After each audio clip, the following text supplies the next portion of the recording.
제 나이 67, 이 동네에서 터를 잡고 산 지도 어언 40년이 다 되어 갑니다. 먼저 간 남편과 함께 벽돌 한 장 한 장, 손수 나르다시피 하며 올린 이 2층짜리 주택이 제 인생의 역사고 유일한 자랑거리죠. 2층은 제 살림집이고 아래층은 세를 줘서 그 월세로 혼자 사는 늙은이의 쏠쏠한 용돈벌이 겸 생활비가 되어 주었습니다. 1층에는 참 좋은 사람들이 살았어요. 결혼해서 아이 둘을 낳고 키우는 모습을 10년 가까이 지켜본 자식이나 다름없게 느껴지던 젊은 부부였죠. 그랬던 그들이 남편의 직장을 따라 멀리 지방으로 내려가게 되었다며 얼마 전 짐을 뺐습니다. 마지막 인사를 하러 온 젊은 내외의 눈시울이 붉어지는 것을 보니 제 마음도 덩달아 찡해지더군요. 어머니, 그동안 정말 감사했습니다. 명절 때 꼭 연락드릴게요. 꼭 제 며느리라도 되는 양살갑게 굴던 새댁의 손을 꼭 잡아주며 저는 애써 덤덤한 목소리로 말해주었습니다. 가서도 아프지 말고 애들 잘 키우고 무슨 일 있으면 언제든 전화하고. 텅 빈 트럭이 골목을 돌아 사라지는 모습을 저는 한참이나 현관문에 기대서서 바라보았습니다. 북적이던 아랫집이 텅 비고 나니 집 전체가 텅 비어버린 것처럼 적막감이 흘렀어요. 하지만 그 허전함도 잠시뿐이었죠. 저는 언제나 그랬듯 다시 씩씩하게 팔을 걷어붙였습니다. 사람이 살지 않는 집은 금방 낡아버리는 법이니까요. 며칠에 걸쳐 1층 집 전체를 쓸고 닦기 시작했습니다. 창문을 활짝 열어 묵은 공기를 빼내고 겨우내 묵혀두었던 먼지를 털어냈어요. 반들반들 윤이 나도록 바닥을 닦고 혹시라도 보일러는 고장난 곳이 없는지, 수도는 새는 곳이 없는지 꼼꼼하게 살폈습니다. 10년의 세월이 묻어 손때가 탄 벽지는 큰맘 먹고 화사한 색으로 새로 도배까지 했어요. 새 집처럼 깨끗해진 1층 거실에 서서 땀을 닦고 있자니 마음 한구석이 뿌듯하면서도 왠지 모를 외로움이 스며들었습니다. 이 넓은 집에 결국 또 저 혼자 덩그러니 남았구나 싶은 생각이에요. 하지만 어쩌겠어요. 이게 제 인생인 것을요. 저는 그저 이 집을 잘 지키고 좋은 세입자를 다시 만나 남은 생을 조용하고 평화롭게 보내는 것. 그것 말고는 큰 욕심이 없었습니다. 그렇게 집 단장을 모두 마치고 부동산에 집을 내놓으려던 바로 다음 날 저녁이었습니다. 예고도 없이 아들 대명이와 며느리 은지가 평소에는 잘 싸우지도 않는 커다란 과일 상자를 하나 들고 저를 찾아왔더군요. 어머니, 저녁은 드셨어요? 저희가 맛있는 거 사왔는데. 아니, 웬일이냐? 전화도 없이. 저는 반가운 마음에 얼른 들어오라며 손짓했습니다. 하지만 식탁에 마주 앉은 아들 내외의 표정이 어딘지 모르게 어두워 보였어요. 며느리는 억지로 웃음을 짓는 듯했고 아들 녀석은 연신 한숨만 내쉬며 과일만 만지작거리고 있었죠. 무슨 일이 있구나 직감적으로 알 수 있었습니다. 대명아, 무슨 안 좋은 일 있니? 얼굴이 왜 그래? 제 물음에 아들은 기다렸다는 듯이 하소연을 시작했습니다. 어머니, 저랑 은지 정말 이대로는 못 살 것 같아요. 하늘 높은 줄 모르고 치솟는 전셋값에 매달 꼬박꼬박 나가는 월세에 월급은 받아도 통장에 남는 게 하나도 없어요. 옆에 있던 며느리도 금방이라도 울 것처럼 눈시울을 붉히며 거들었습니다. 그러게 말이에요, 어머니. 서울 하늘 아래 저희 이름으로 된 집 한 칸 갖는 게 소원인데 이자랑 월세 내다보면 어느 천년에 돈을 모을지 모르겠어요. 정말 눈앞이 캄캄해요. 그들의 하소연을 듣고 있자니 제 마음도 편치 않았습니다. 하나뿐인 아들이 저렇게 힘든 소리를 하는데 어느 부모 마음이 좋겠어요. 하지만 제가 딱히 도와줄 방법도 없는 노릇이라 그저 위로의 말밖에 건넬 수가 없었습니다. 다들 그렇게 어렵게 사는 거지. 그래도 둘이 건강하게 벌고 있으니 아끼고 살다 보면 좋은 날이 오지 않겠냐. 바로 그때였습니다. 아들 대명이가 무릎이라도 꿇을 것처럼 제 쪽으로 몸을 바싹 당겨 앉으며 아주 조심스럽게 그리고 간절한 목소리로 본론을 꺼냈습니다. 어머니, 그래서 말인데요. 저희가 정말 염치 없는 부탁인 거 아는데 저희 좀 도와주시면 안 될까요? 무슨 도움이냐? 어차피 1층 지금 비어 있잖아요. 저희가 거기 들어가서 딱 2년만 살면 안 될까요? 2년만 월세 안 내고 살면 그 돈 모아서 작은 아파트라도 하나 살 수 있을 것 같아요. 저희 정말 여기서 나가면 길바닥에 나앉아야 할 판이에요. 어머니, 제발이요. 아들의 말에 저는 순간 망치로 머리를 한 대 맞은 것처럼 띵했습니다. 전혀 생각지도 못했던 이야기였으니까요. 1층 월세는 제 유일한 수입원이나 다름없었습니다. 그걸 받지 않으면 저 역시 생활이 빠듯해지는 것은 불 보듯 뻔한 일이었죠. 하지만 제 앞에서 거의 울다시피 하며 매달리는 아들과 며느리의 얼굴을 보니 차마 안 된다는 말이 입 밖으로 나오질 않았습니다. 그래, 내가 조금 아껴 쓰고 허리띠 졸라매면 되지. 내 자식이 길바닥에 나앉게 생겼다는데 부모로서 그 정도도 못 해주겠나? 아주 짧은 순간 수만 가지 생각이 머릿속을 스쳐 지나갔습니다. 어머니, 저희 정말 잘할게요. 어머니 더 이상 외롭지 않게 매일 찾아뵙고 맛있는 것도 많이 해드릴게요. 네. 며느리까지 나서서 애원하는데 더는 버틸 재간이 없었습니다. 저는 깊은 한숨을 내쉬고는 결국 고개를 끄덕이고 말았습니다. 알았다. 그렇게 해라. 정말요, 어머니? 정말 그래도 돼요? 대신 조건이 있다. 저는 못을 박듯이 단호하게 말했습니다. 제 평생의 경험상 자식 간의 일이라도 돈 문제는 처음부터 확실하게 해두어야 뒤탈이 없는 법이니까요.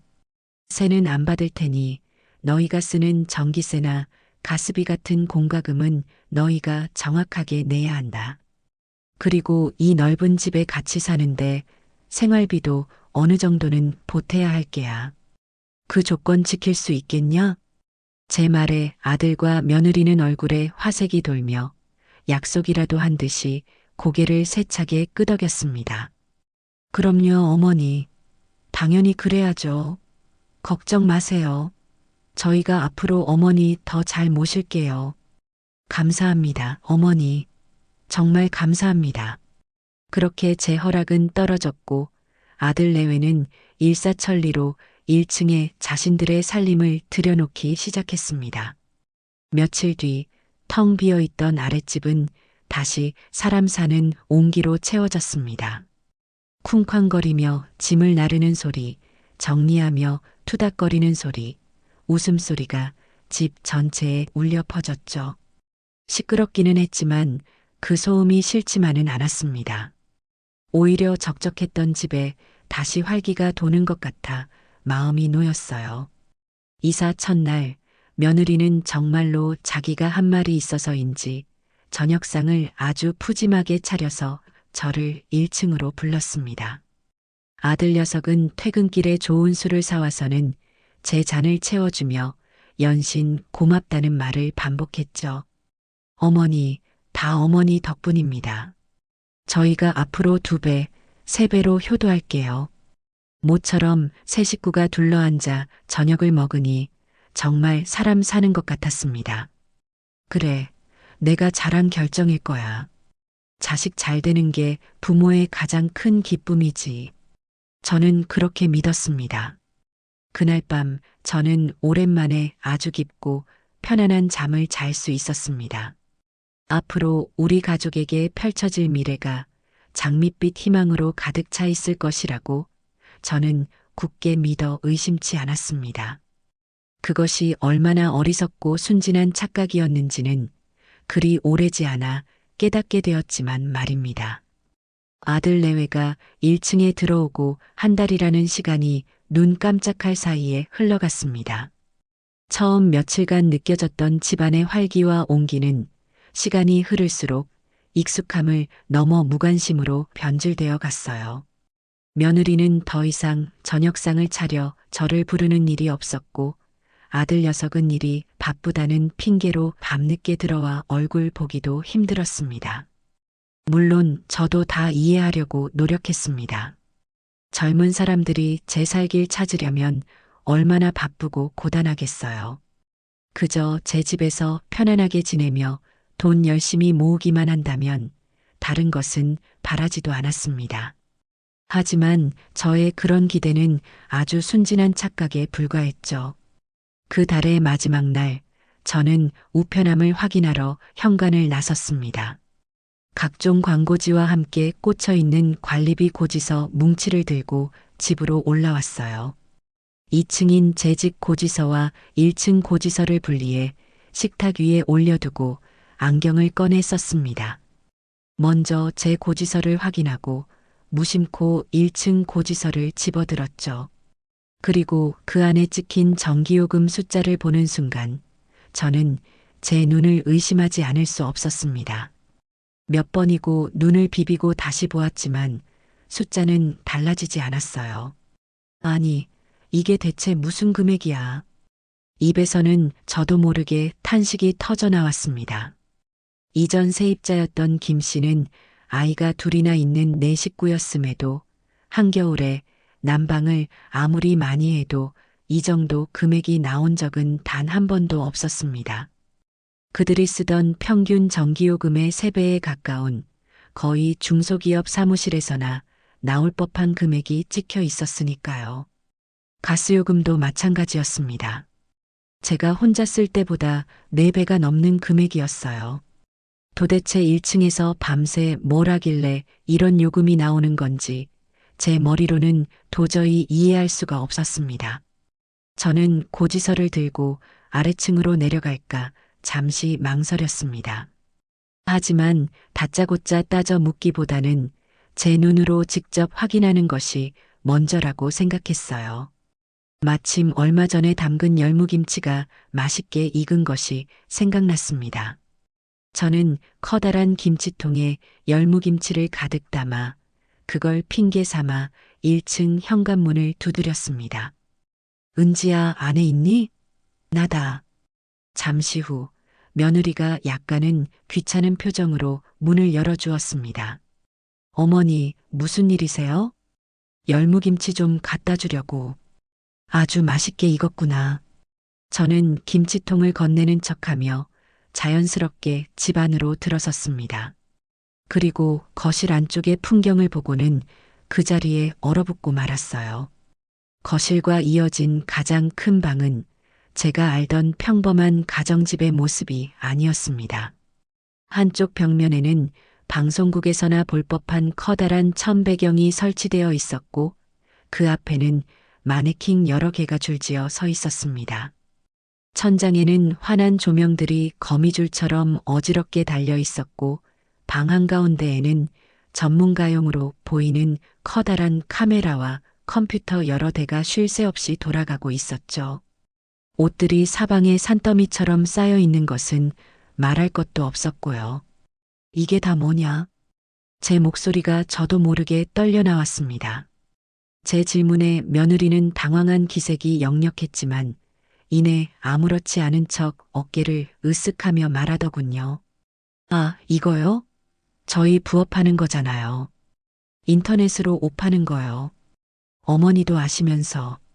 부업? 내가 알던 부업은 이런 모습이 아니었는데. 이건 부업이 아니라 아예 사무실을 차린 수준 아니냐. 그러니 전기요금이 그렇게 많이 나왔지. 결국 저는 참지 못하고 언성을 높였습니다. 제 손에 들린 전기요금 고지서가 부들부들 떨렸어요. 그러자 며느리는 입을 삐죽 내밀며 대꾸했습니다. 어머니, 저희가 돈 벌려고 열심히 일하는 건데 좀 이해해 주시면 안 돼요? 어차피 저희가 낼 돈인데 어머니가 그렇게까지 신경 쓰실 필요는 없잖아요. 어차피 너희가 낼 돈이라는 그 뻔뻔한 말에 저는 순간 할 말을 잃었습니다. 약속대로라면 당연히 그들이 내야 할 돈이었지만 지금까지 그들에게서 단돈 10원 한 장 받아본 적이 없었으니까요. 이 요금 역시 결국에는 제 주머니에서 나가게 될 것이라는 것을 저도 며느리도 너무나 잘 알고 있었습니다. 그날 저녁 저는 퇴근하고 돌아온 아들까지 앉혀놓고 다시 한번 이야기를 꺼냈습니다. 하지만 아들의 반응도 며느리와 별반 다르지 않았어요. 어머니, 죄송해요. 저희가 앞으로 전기 좀 아껴 쓸게요. 그런데 저희도 먹고 살려고 하는 일인데 너무 뭐라고 하진 마세요. 은지가 낮에 어머니 때문에 많이 속상해 했어요. 아들은 제 마음을 헤아리기는커녕 오히려 자기 아내의 편을 들며 저를 나무랐습니다. 저는 더 이상 이 문제로 그들과 입씨름해봐야 소용이 없다는 것을 깨달았습니다. 그저 깊은 실망감과 배신감에 가슴 한쪽이 아릿하게 저려올 뿐이었죠. 그렇게 며칠이 더 흘렀습니다. 집안에는 어색하고 차가운 기류가 흘렀고 저는 1층과는 으로 담을 쌓은 채 지냈습니다. 그러던 어느 주말 오후였어요. 며칠 뒤에 있을 오랜 친구들과의 개모임 준비를 위해 저는 2층 베란다에 있는 작은 창고를 정리하고 있었습니다. 그 창고에는 제가 코스트코 같은 대형마트에서 사온 휴지나 세제, 주방용품 같은 대용량 생필품들을 보관해두는 곳이었죠. 그런데 창고 문을 여는 순간 무언가 이상하다는 느낌이 들었습니다. 분명 지난달에 사서 가득 채워두었던 30롤짜리 두루마리 휴지 묶음이 절반 가까이 비어 있었고 커다란 액체 세제통도 눈에 띄게 가벼워져 있었어요. 이상하다. 내가 벌써 이렇게나 많이 썼을 리가 없는데. 고개를 갸웃거리며 창고를 둘러보는데 선반 구석에 놓아두었던 고급 각티슈 여러 개가 아예 통째로 사라진 것이 보였습니다. 저는 순간 설마 하는 마음이 들었습니다. 그리고 그 설마는 곧 끔찍한 확신으로 바뀌었습니다. 창문을 통해 1층 마당을 무심코 내려다보는데 며느리가 택배 상자를 포장하고 있는 모습이 보였습니다. 한창 주문이 많은 시간인지 그녀의 손놀림은 아주 분주했죠. 그런데 그녀가 옷을 담은 상자의 빈 공간을 채우기 위해 무언가를 집어넣는 모습이 제 눈에 똑똑히 들어왔습니다. 바로 제가 창고에서 애타게 찾던 그 고급 각티슈였어요. 그녀는 마치 자기 물건인 양 너무나도 자연스럽게 제 각티슈를 고객 사은품이라며 상자 안에 넣고 있었습니다. 저는 그 자리에 얼어붙은 채 한참 동안 아무 말도 할 수 없었습니다. 온몸에서 피가 차갑게 식는 기분이었어요. 전기요금이나 가스요금을 많이 쓰는 것은 철이 없어서 그렇다고 억지로 이해해 볼 수 있었습니다. 하지만 이건 차원이 다른 문제였어요. 이것은 명백한 도둑질이었습니다. 제 아들과 며느리는 제 집에서 공짜로 살면서 제 돈으로 사업을 하고 심지어는 제 물건까지 훔쳐서 자신들의 이익을 채우고 있었던 겁니다. 그들은 저를 어머니나 집주인으로 생각하는 것이 아니었습니다. 그저 자신들의 필요를 채워주는 마음대로 써도 되는 공짜 창고 정도로 여기고 있었던 거죠. 그날 저는 제 마음속에서 무언가 아주 중요한 것이 완전히 무너져 내리는 소리를 들었습니다. 며느리가 제 물건을 훔쳐 사은품으로 쓰고 있다는 사실을 알게 된 그날 이후 저는 며칠 동안 깊은 고민에 빠졌습니다. 이걸 어떻게 해결해야 할까? 당장이라도 내려가서 머리채라도 잡고 싶은 심정이었지만 그래서는 아무것도 해결되지 않을 거라는 걸 너무나 잘 알고 있었습니다.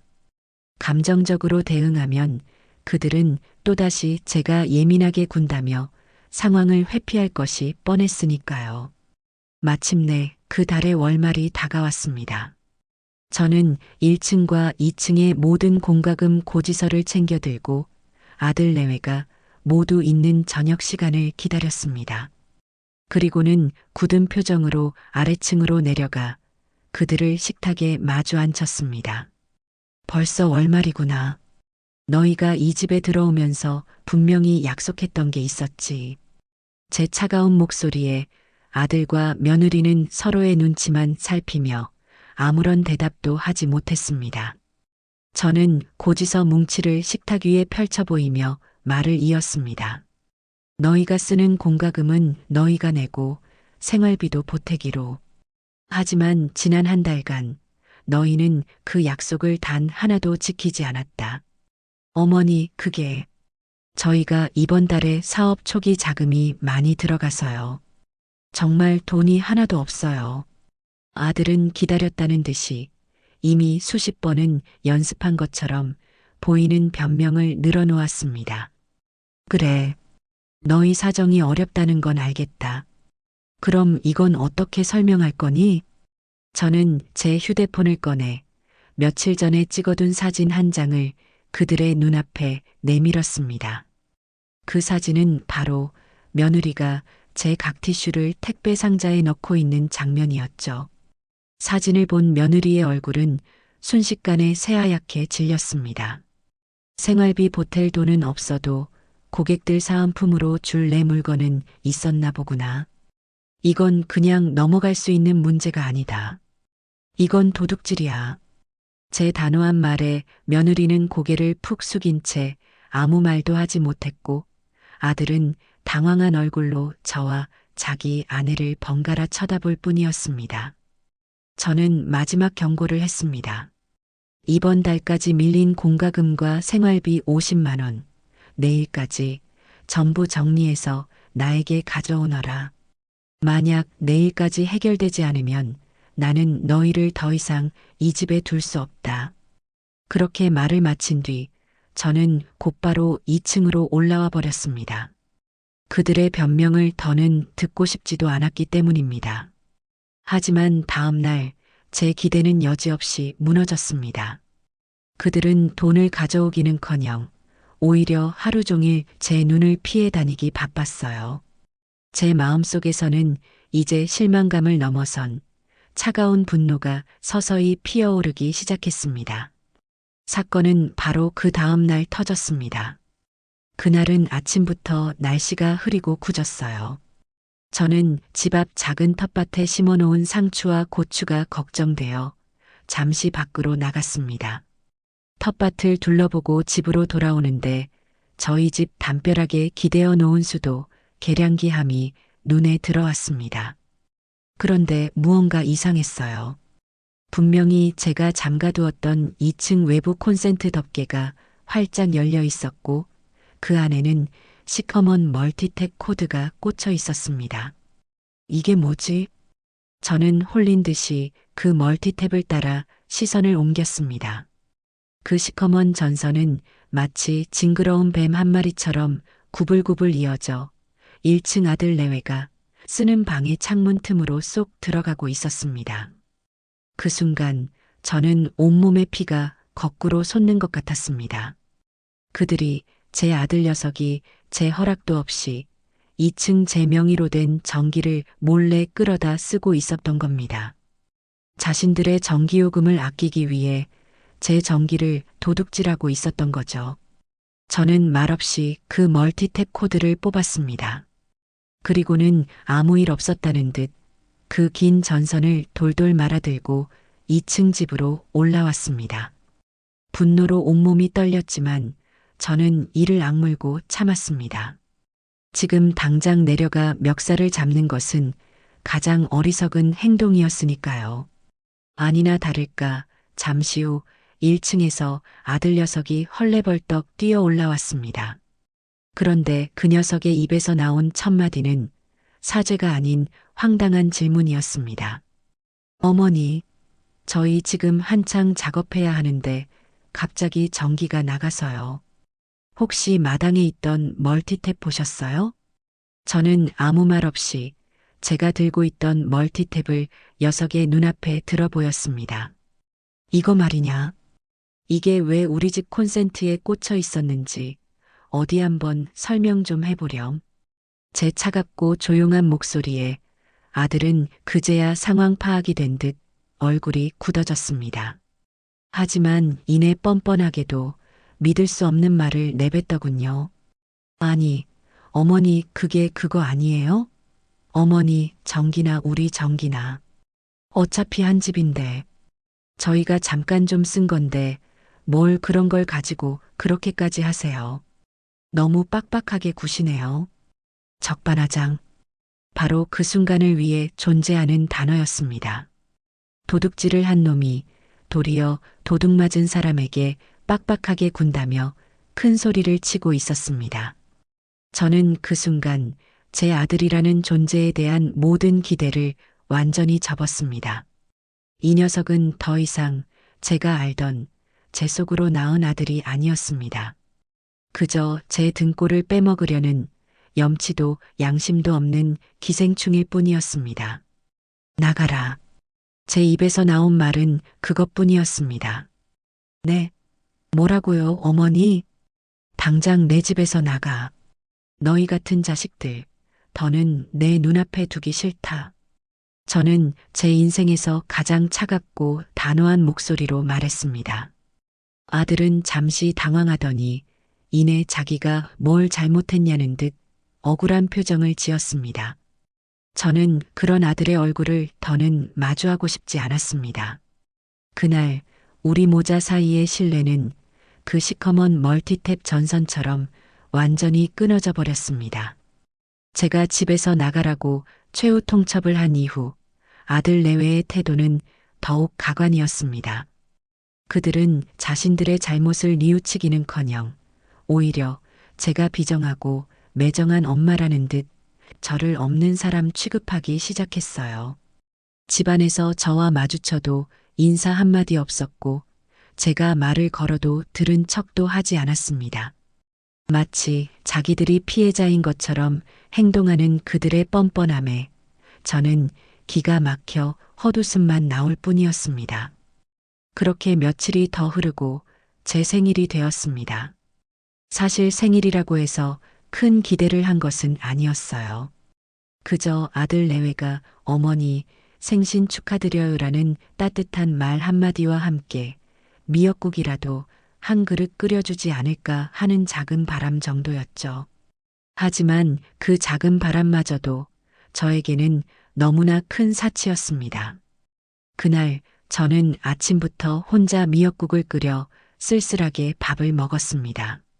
아들 내외는 제가 생일이라는 사실조차 모르는 건지 아니면 알면서도 모르는 척하는 건지 아침 일찍부터 자기들 볼 일이 바쁘다며 밖으로 나가버렸어요.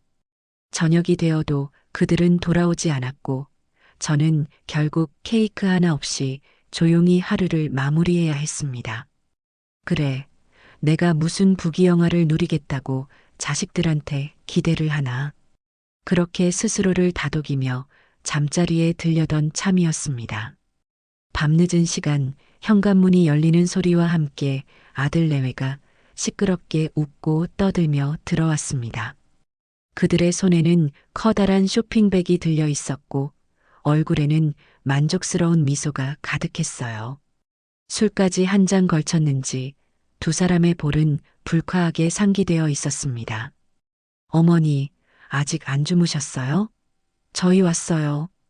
아들이 거실 소파에 앉아 있는 저를 보고는 신이 나서 쇼핑백을 번쩍 들어 보였습니다.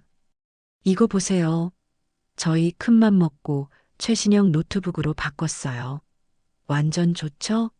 이제 이걸로 돈 더 열심히 벌어서 내년 어머니 생신에는 제가 꼭 명품 가방 하나 사드릴게요. 기대하세요. 그 말을 듣는 순간 제 머릿속에서 무언가 툭 하고 끊어지는 소리가 들렸습니다. 제 생일인 오늘 저에게는 따뜻한 밥 한 끼 차려줄 생각도 하지 않았던 녀석들이었습니다.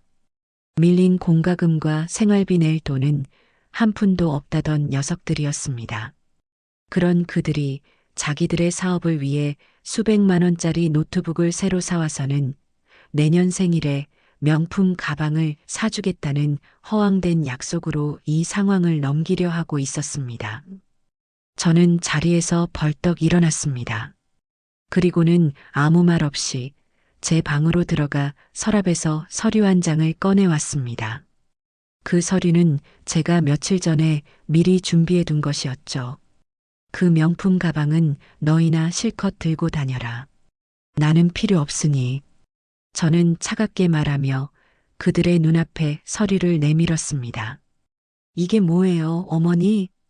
며느리가 의아한 표정으로 서류를 받아들었습니다. 그것은 바로 우체국을 통해 정식으로 발송하는 내용 증명이었습니다. 내용 증명을 읽어내려가는 아들과 며느리의 얼굴이 순식간에 굳어지기 시작했습니다. 그 안에는 제가 변호사에게 자문하여 작성한 아주 명료하고 법적인 문장들이 담겨 있었습니다.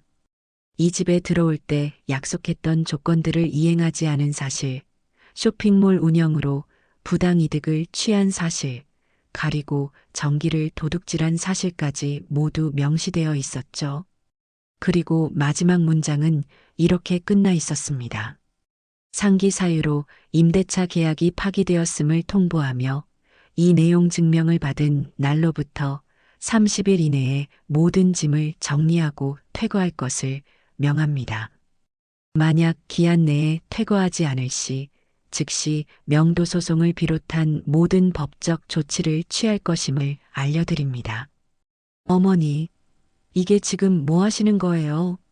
저희 보고 정말 집을 나가라고요?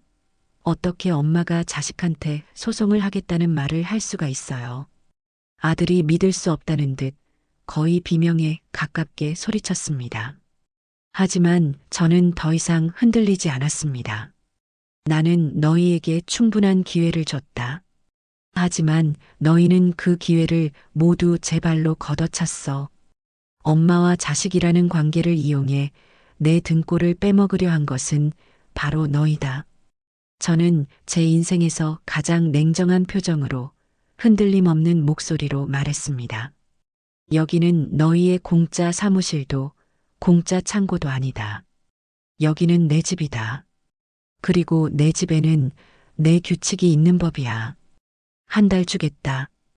그 안에 너희 짐 전부 싸서 내 눈앞에서 사라지거라. 제 단호한 선언에 아들과 며느리는 그 자리에 얼어붙은 채 아무 말도 하지 못했습니다. 저는 더 이상 그들의 얼굴을 마주하고 싶지 않았습니다. 그대로 제 방으로 들어와 문을 잠가버렸습니다. 문 밖에서 잠시 그들의 망연자실한 목소리가 들리는 듯 했지만 저는 애써 귀를 막았습니다. 그날 밤 저는 비로소 결심했습니다. 더 이상 자식이라는 이름에 휘둘리는 약한 엄마가 되지 않겠다고. 내 인생과 내 재산을 오롯이 나 자신을 위해 지켜내겠다고 말입니다. 그것이 제가 할 수 있는 그리고 해야만 하는 유일한 일이었습니다.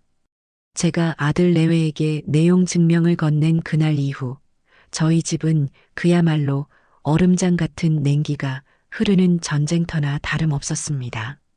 30일의 유예 기간은 그들에게 이사를 준비할 시간이 아니라 어떻게든 제 마음을 돌려보려는 마지막 발악의 시간이더군요. 아들 녀석은 틈만 나면 제 방문을 두드렸습니다. 어머니, 정말 이러실 거예요? 제가 아들이잖아요. 세상에 어느 부모가 자식한테 법대로 하겠다며 으름장을 놓아요. 동네 사람들 보기 창피하지도 않으세요? 그의 목소리에는 반성이나 뉘우침 대신 억울함과 원망만이 가득했습니다. 며느리는 한술 더 떴어요. 그녀는 마주치기만 하면 세상에서 가장 불쌍한 사람인 양 눈물을 글썽이며 제 바짓가랑이라도 붙잡을 듯이 굴었습니다.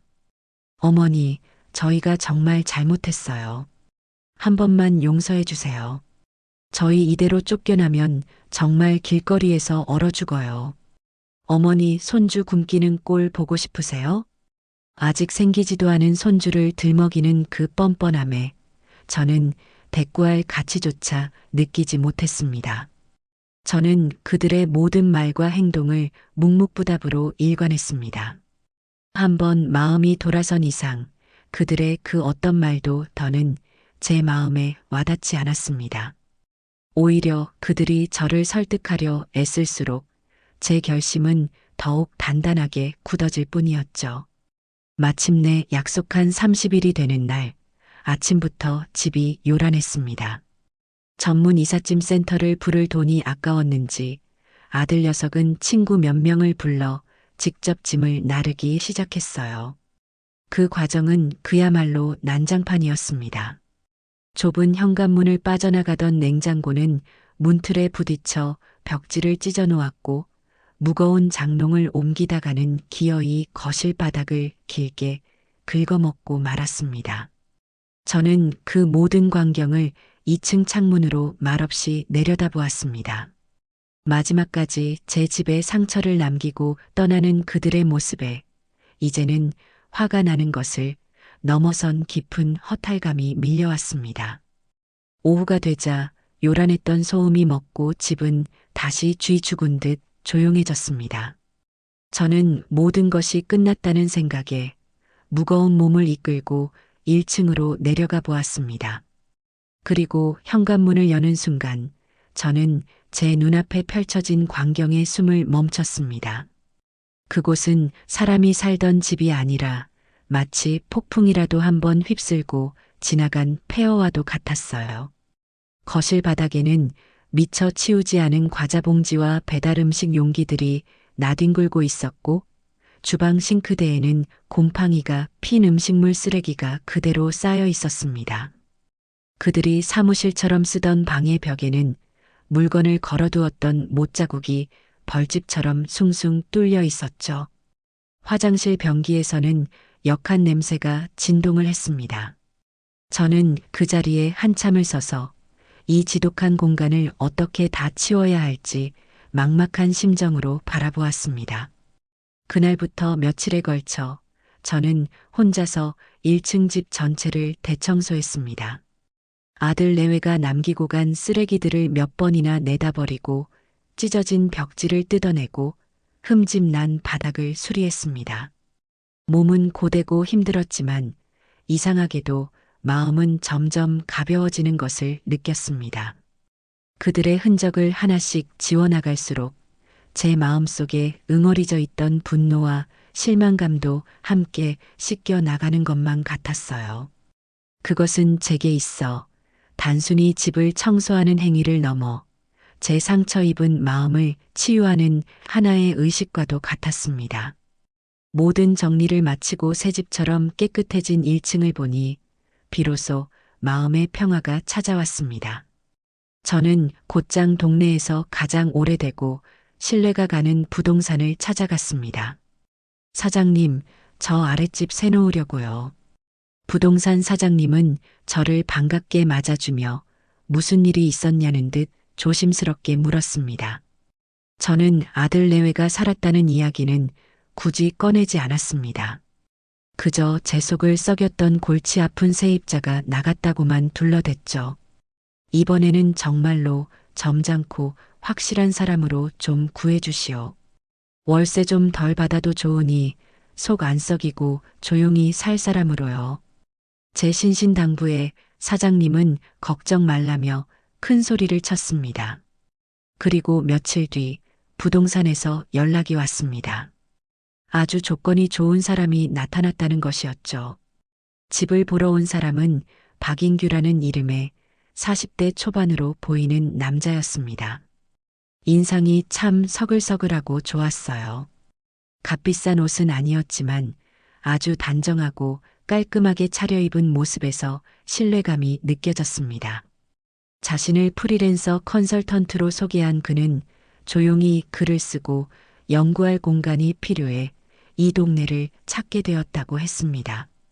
혼자 살기 때문에 시끄러울 일도 없고 집을 아주 깨끗하게 쓸 자신이 있다고 몇 번이고 강조하더군요. 그는 집을 둘러보는 내내 칭찬을 아끼지 않았습니다.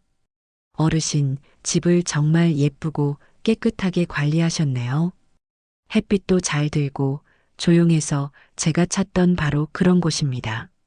저는 그의 예의 바른 태도와 차분한 말투에 마음이 흡족했습니다.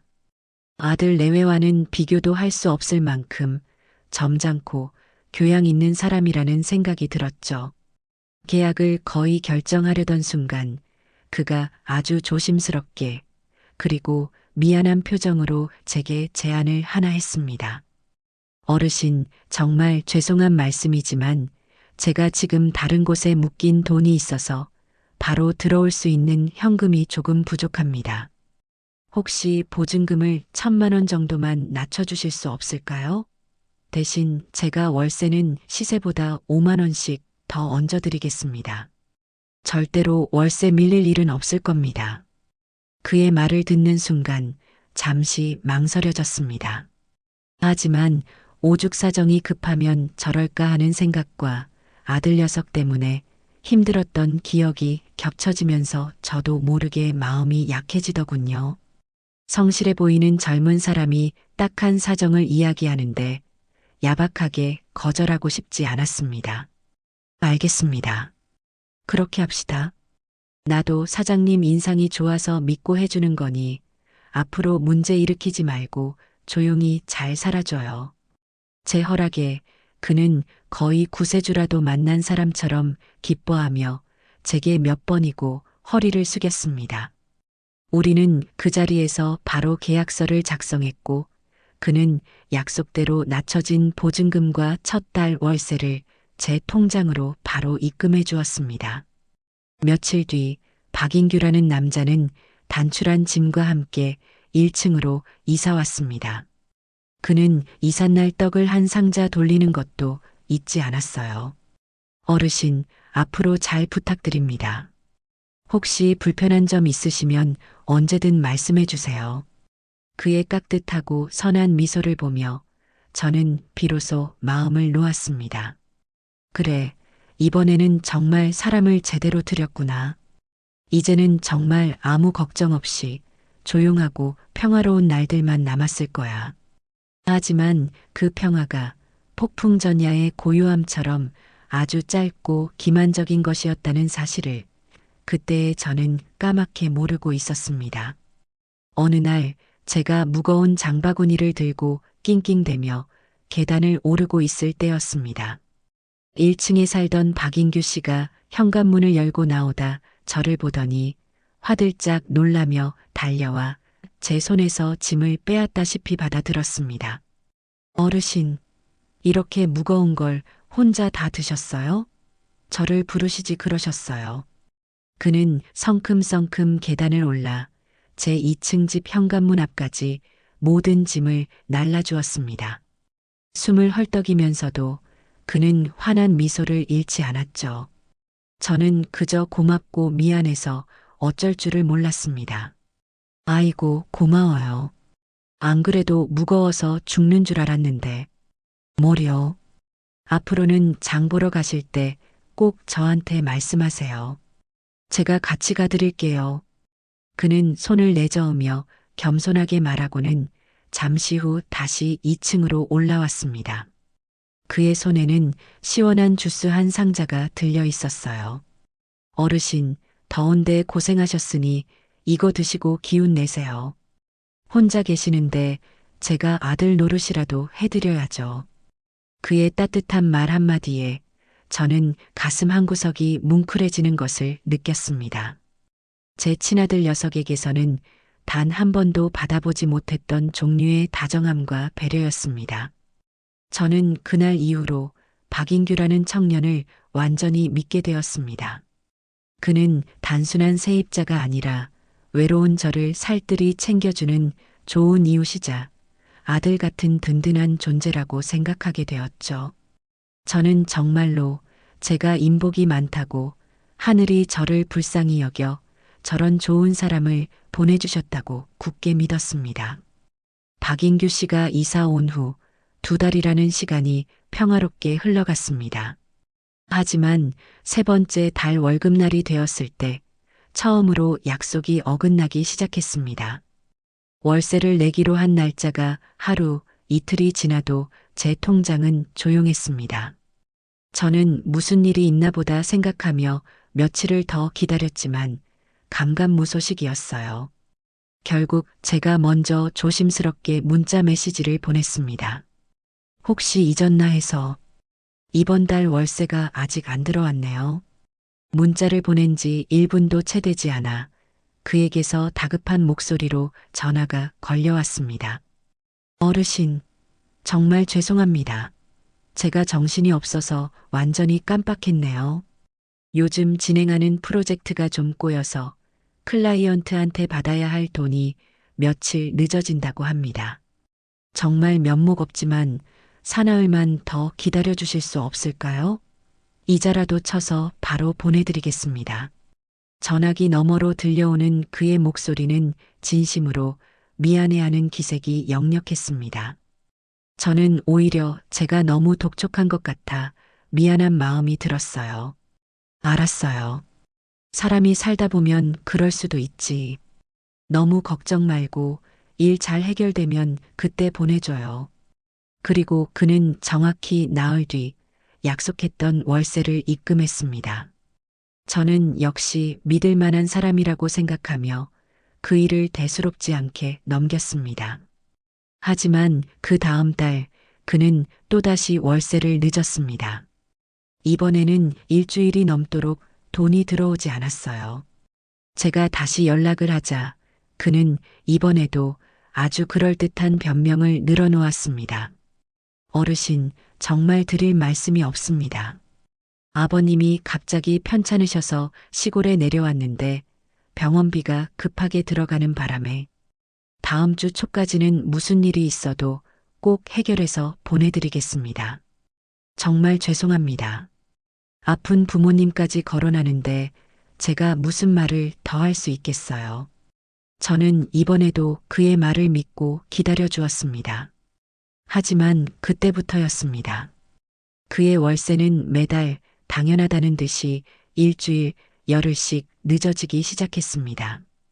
변명도 가지각색이었어요. 노트북이 고장나서 새로 사야 했다. 교통사고가 나서 합의금을 물어주었다. 등 듣고 있으면 정말 기구한 운명을 타고난 사람처럼 보일 정도였죠. 저는 슬슬 불안한 마음이 들기 시작했습니다. 그러던 어느 날 동네 친구들과 개모임을 하던 자리에서 무심코 1층 세입자 이야기를 꺼냈습니다. 제 이야기를 잠자코 듣고 있던 한 친구가 혀를 차며 제게 말했습니다. 정수가, 너 사람 너무 믿는 거 아니니? 그거 딱 사기꾼들이 쓰는 수법이야. 처음에는 며칠 늦는 걸로 시작해서 사람 마음을 무디게 만들어. 그러다 나중에는 몇 달씩 밀리고 결국에는 보증금 다 까먹고 야반도주하는 거라고. 내가 그런 놈들 한두 번 본 줄 알아? 친구의 날카로운 지적에 저는 마치 찬물을 뒤집어 쓴 것 같았습니다. 설마 그렇게 인상 좋고 예의 바른 사람이 아닐 거야. 저는 애써 친구의 말을 부정했지만 마음 한구석에 피어오른 의심의 씨앗은 점점 더 크게 자라나고 있었습니다. 결국 저는 그 다음 달 월세가 또다시 늦어지자 큰 마음을 먹고 그와 직접 대면하기로 했습니다. 제가 아래층으로 내려가자 그는 마치 저를 기다렸다는 듯이 현관문을 열어주었습니다. 어르신, 무슨 일이세요? 우리 잠깐 이야기 좀 해요. 이렇게 매달 월세가 늦어지니 나도 더는 그냥 넘어가기가 힘드네. 대체 무슨 문제가 있는 건지 솔직하게 말해줘요. 제 진지한 말에 그의 얼굴에서 늘 보던 서글서글한 미소가 순간 사라졌습니다. 그리고는 아주 미묘하게 하지만 분명하게 다른 뉘앙스의 목소리로 대답하더군요. 어르신, 죄송하게 됐습니다. 제가 사정이 여의치 않은 건 사실입니다. 그런데 어르신도 아시겠지만 저도 법은 조금 압니다. 월세가 2달 이상 연체되지 않으면 집주인께서 법적으로 저한테 무언가 조치를 하기는 어려운 걸로 아는데요. 그 말을 듣는 순간 저는 온몸의 피가 차갑게 식는 것을 느꼈습니다. 그것은 변명이나 사과가 아니었습니다. 아주 정중한 말투로 포장된 명백한 협박이었어요. 자신의 법적 권리를 방패 삼아 앞으로도 계속 월세를 제때 내지 않겠다는 선전포고나 다름없었습니다. 그의 선량해 보이던 두 눈에서 저는 이전에는 미처 보지 못했던 차갑고 계산적인 빛을 똑똑히 보았습니다. 그날 이후 집안의 분위기는 완전히 달라졌습니다. 얼마 지나지 않아 옆집 아주머니가 저를 찾아와 조심스럽게 불평을 털어놓았습니다. 정숙 씨, 혹시 1층에 무슨 일 있어? 밤마다 젊은 남자들이 들락거리면서 담배 피우고 시끄럽게 떠들어서 우리 집 애들이 잠을 설쳐. 조용한 사람인 줄 알았는데 아니었나 봐. 옆집 아주머니의 말은 충격적이었습니다. 프리랜서 컨설턴트라 조용히 지낸다던 그의 말은 모두 거짓말이었던 겁니다. 저는 그때부터 1층을 유심히 살피기 시작했습니다. 과연 밤이 되자 고급 외제차를 탄 낯선 젊은이들이 하나둘씩 1층 집으로 모여들었고 새벽까지 시끄러운 음악 소리와 웃음소리가 새어 나왔습니다. 저는 더 이상 참을 수가 없었습니다. 그날 밤 소음이 절정에 달했을 때 저는 1층으로 내려가 현관문을 세차게 두드렸습니다. 한참 뒤 술에 취해 비틀거리는 낯선 젊은이가 문을 열었습니다. 누구세요? 여기 집주인이요. 박인규 씨 좀 불러주시겠소? 제 말에 집안에서 박인규 씨가 느긋한 걸음으로 걸어 나왔습니다. 그의 표정에는 미안한 기색이라고는 조금도 찾아볼 수 없었어요. 오히려 왜 또 귀찮게 구느냐는 듯한 짜증이 서려 있었죠. 어르신, 이 밤중에 무슨 일이세요? 주무셔야죠. 이 난장판을 만들어 놓고 잠이 오게 생겼소? 당장 이 사람들 내보내고 조용히 하시오. 제 고함 소리에 그는 피식 웃으며 어깨를 으쓱했습니다. 어르신, 이 사람들은 제 손님들입니다. 제가 제 집에서 손님들하고 좀 놀겠다는데 그것까지 간섭하시는 건 너무 심한 거 아닙니까? 제 집이라는 그의 말에 저는 말문이 막혔습니다. 저는 그에게 월세도 제대로 받지 못하고 있었는데 그는 제 집을 마치 자기 소유인 양 마음대로 사용하고 있었던 겁니다.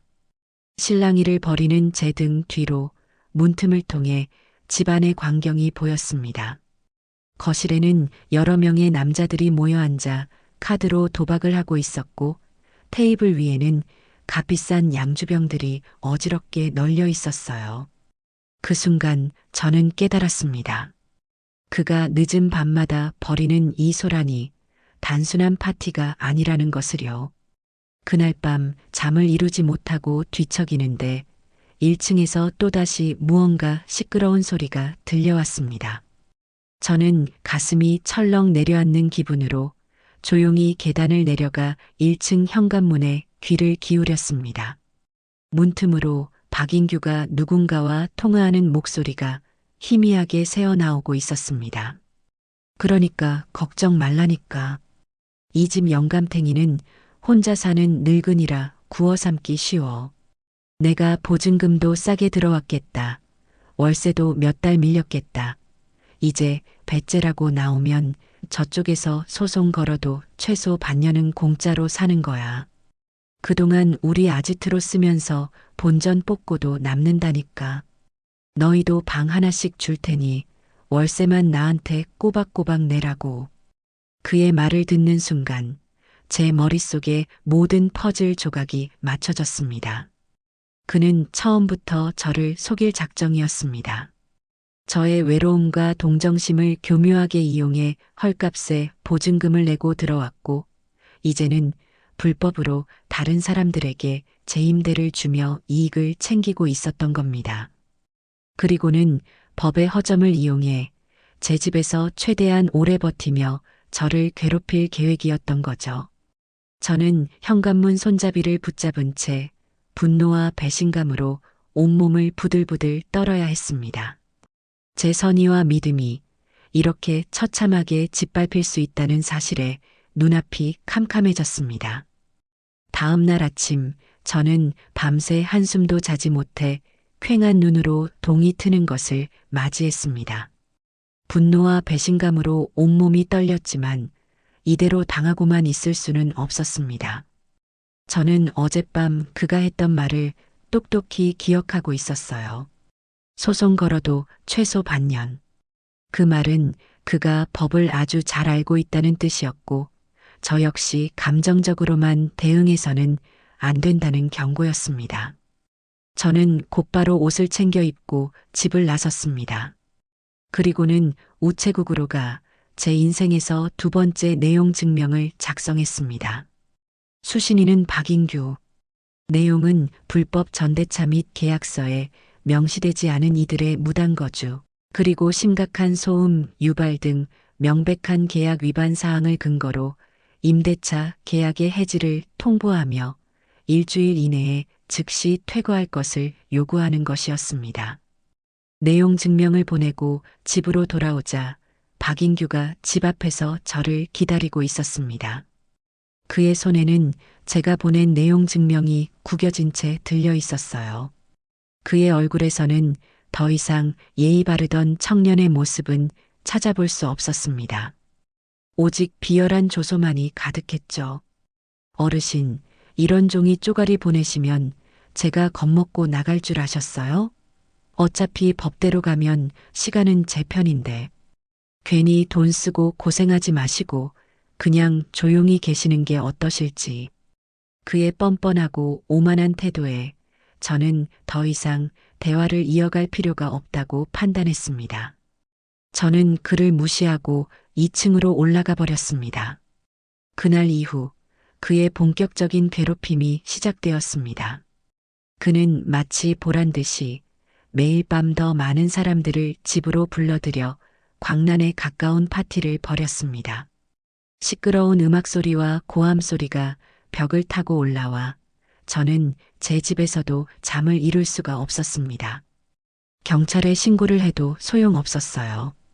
경찰이 출동하면 잠시 조용해졌다가 돌아가고 나면 언제 그랬냐는 듯이 다시 소란을 피웠으니까요. 심지어 그는 저를 약 올리기 위해 일부러 공동 현관과 계단에 담배꽁초와 쓰레기를 버리기 시작했습니다. 제가 평생을 쓸고 닦으며 가꿔온 깨끗한 집은 순식간에 악취가 진동하는 쓰레기장으로 변해갔습니다. 저는 결국 법의 도움을 받기 위해 구청에서 운영하는 무료 법률 상담소를 찾아갔습니다. 한참을 기다린 끝에 만난 젊은 변호사는 제 이야기를 듣고는 안타까운 표정으로 고개를 저었습니다. 어르신, 상황이 굉장히 안 좋으시네요. 물론 명백한 계약 위반이라 명도 소송을 진행하면 승소할 수는 있습니다. 하지만 아시겠지만 소송이라는 게 시간이 정말 오래 걸립니다. 짧아도 6개월, 길어지면 1년도 넘게 걸릴 수 있어요. 그동안 어르신께서 받으실 스트레스는 물론이고 변호사 선임 비용이나 소송 비용도 만만치 않으실 텐데. 변호사의 말은 제게 희망이 아닌 절망을 안겨주었습니다. 법은 제 편이었지만 그 법의 심판을 받기까지의 과정은 너무나도 길고 험난했습니다. 돈 없고 힘없는 늙은이가 혼자서 감당하기에는 너무나도 벅찬 싸움이었죠. 저는 상담실을 나오며 깊은 무력감에 빠졌습니다. 집으로 돌아오는 길, 발걸음은 천근만근 무거웠습니다. 그런데 집 앞에 거의 다다랐을 때 박인규가 담벼락에 기대서서 저를 기다리고 있는 것을 발견했습니다. 그는 제가 법률 상담을 받고 온 것을 어떻게 알았는지 비웃음 가득한 얼굴로 제게 다가왔습니다. 어르신, 어디 다녀오세요? 표정이 안 좋으신 걸 보니 변호사 만나고 오셨나 보네. 그 사람도 저 못내 쫓는다고 하죠? 괜한 고생하지 마시라니까. 그의 조롱 섞인 말투에 저는 겨우 버티고 있던 이성의 끈을 놓칠 뻔했습니다. 하지만 저는 이를 악물고 그를 외면했습니다. 그러자 그는 제 등 뒤에 대고 더욱 잔인한 말을 속삭였습니다. 제가 좋은 제안 하나 할까요? 어르신이 저한테 이사비로 한 500만 원 정도 챙겨주시면 제가 그냥 조용히 나가드릴게요. 소송비보다는 훨씬 쌀 텐데. 어때요? 그 말을 듣는 순간 저는 그 자리에 못 박힌 듯 멈춰 섰습니다. 그는 제 집에서 월세도 안 내고 살면서 불법으로 돈벌이를 하고 저를 괴롭히는 것도 모자라 이제는 저에게 돈까지 뜯어내려 하고 있었습니다. 인간이 어디까지 추악해질 수 있는지를 저는 제 눈으로 똑똑히 목격하고 있었습니다.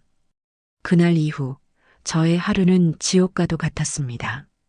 밤에는 소음 때문에 잠을 설쳤고 낮에는 그의 조롱과 마주칠까 두려워 집 밖으로 나가는 것조차 꺼려졌습니다. 입맛을 잃어 몸무게는 눈에 띄게 줄었고 신경쇠약으로 밤마다 악몽에 시달렸어요. 제 손으로 평생을 가꿔온 이 집이 이제는 저를 가두는 거대한 감옥처럼 느껴졌습니다. 누구에게도 도움을 청할 수 없다는 고립감, 이 문제를 혼자서는 도저히 해결할 수 없을 것이라는 깊은 절망감에 저는 하루하루 말라가고 있었습니다. 저는 그때 제 인생에서 가장 외롭고 막막한 시간을 보내고 있었습니다. 제 집이 제 인생이 송두리째 악취나는 감옥으로 변해버린 지 한 달이 넘어가고 있었습니다. 밤에는 1층에서 울려 퍼지는 시끄러운 음악과 정체 모를 남자들의 고함 소리에 잠을 이룰 수 없었고, 낮에는 현관문을 열고 나서는 것조차 두려웠습니다. 문 밖에는 어김없이 박인규가 심어놓은 지뢰 같은 담배꽁초와 쓰레기들이 널려 있었고, 혹시라도 그와 마주치기라도 하면 온몸의 피가 차갑게 식는 기분이 들었기 때문입니다. 어르신, 오늘도 얼굴이 반쪽이시네. 소송 준비하시느라 잠을 못 주무시나 봐요. 그러게 제가 말씀드렸잖아요. 그냥 저한테 이사비 좀 챙겨주시면 서로 편하게 끝날 일이었다니까요. 그의 비아냥거림은 제 영혼을 갉아먹는 독과도 같았습니다. 저는 하루가 다르게 쇠약해졌어요. 입맛이 없어 밥을 넘기기가 힘들었고 밤에는 악몽에 시달리다 깨기를 반복했습니다. 거울에 비친 제 모습은 불과 몇 달 전과는 비교도 할 수 없을 만큼 깡마르고 초췌해져 있었습니다. 평생을 꼿꼿하게 누구에게도 아쉬운 소리 안 하고 살아왔던 제 자존심은 산산조각이 나버렸죠. 이러다 내가 저 악마 같은 놈보다 먼저 쓰러지겠구나. 그런 절망적인 생각이 매일같이 저를 짓눌렀습니다. 그러던 어느 날 오후였습니다. 며칠째 제대로 먹지도 자지도 못한 채 소파에 무기력하게 누워 있는데 잊고 있던 낡은 휴대폰이 요란하게 울렸습니다. 화면에 뜬 이름은 내 아들 대명이었습니다. 몇 달 만에 보는 이름이었죠. 저는 순간 전화를 받아야 할지 말아야 할지 망설였습니다. 제 이 비참한 꼴을 자식에게만큼은 보이고 싶지 않았기 때문입니다. 하지만 끈질기게 울리는 벨소리에 저는 결국 떨리는 손으로 통화 버튼을 눌렀습니다. 여보세요. 제 목소리는 저도 모르게 힘없이 갈라져 나왔습니다. 어머니, 저 대명이에요. 목소리가 왜 그러세요? 어디 편찮으세요? 수화기 너머로 아들의 걱정스러운 목소리가 들려왔습니다. 저는 애써 아무렇지 않은 척 대답했어요. 아니다. 괜찮다. 그냥 나이가 드니 기운이 좀 없어서 그런 게지. 무슨 일이냐? 아니에요. 어머니 목소리 정말 안 좋으세요. 제가 지금 은지랑 같이 그리로 가볼게요. 저녁 드시지 말고 딱 기다리세요. 아들은 제 대답을 들을 생각도 없다는 듯 일방적으로 말을 내뱉고는 전화를 끊어버렸습니다. 저는 갑작스러운 아들의 방문 소식에 당황스러웠지만 한편으로는 아주 오랜만에 느껴보는 자식의 걱정에 마음 한구석이 저릿해져 오는 것을 느꼈습니다. 1시간쯤 지났을까요? 초인종 소리에 현관문을 열자 그곳에는 제 기억 속의 모습과는 사뭇 다른 아들과 며느리가 서 있었습니다. 마지막으로 봤을 때만 해도 번지르르 하던 아들 녀석은 얼굴이 반쪽이 되어 있었고 값비싼 옷 대신 낡고 닛바랜 작업복 점퍼를 입고 있었습니다. 화려하게 꾸미는 것을 좋아하던 며느리 역시 화장기 없는 수수한 얼굴에 두 손에는 검은 비닐봉지를 가득 들고 있었죠. 고된 현실에 찌든 영락없는 서민 부부의 모습이었습니다. 어머니, 저희 왔어요. 그들은 제 집 안으로 들어서자마자 헬쑥해진 제 얼굴을 보고는 말을 잇지 못했습니다. 어머니 얼굴이 왜 이렇게 상하셨어요?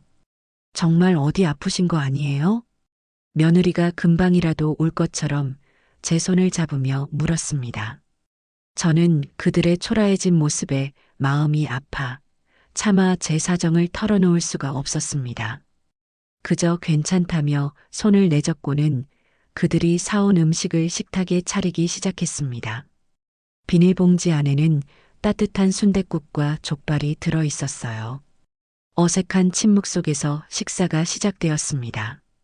한참 동안 말없이 순댓국만 떠먹던 며느리가 갑자기 수저를 내려놓더니 소리 없이 눈물을 뚝뚝 흘리기 시작했습니다.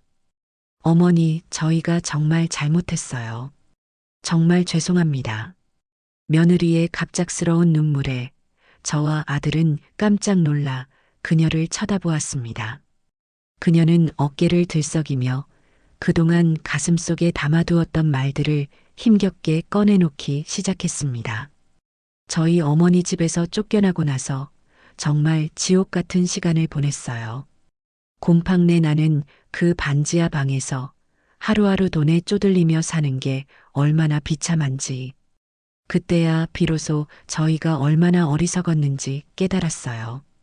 어머니가 베풀어 주신 따뜻한 집과 음식이 얼마나 소중한 것이었는지 저희는 그걸 너무나 당연하게만 생각했던 거예요. 며느리는 말을 잇지 못하고 흐느꼈습니다. 옆에 앉아있던 아들도 고개를 푹 숙인 채 주먹을 꽉 쥐고 있었어요. 매일 밤 잠들기 전에 어머니 생각을 했어요.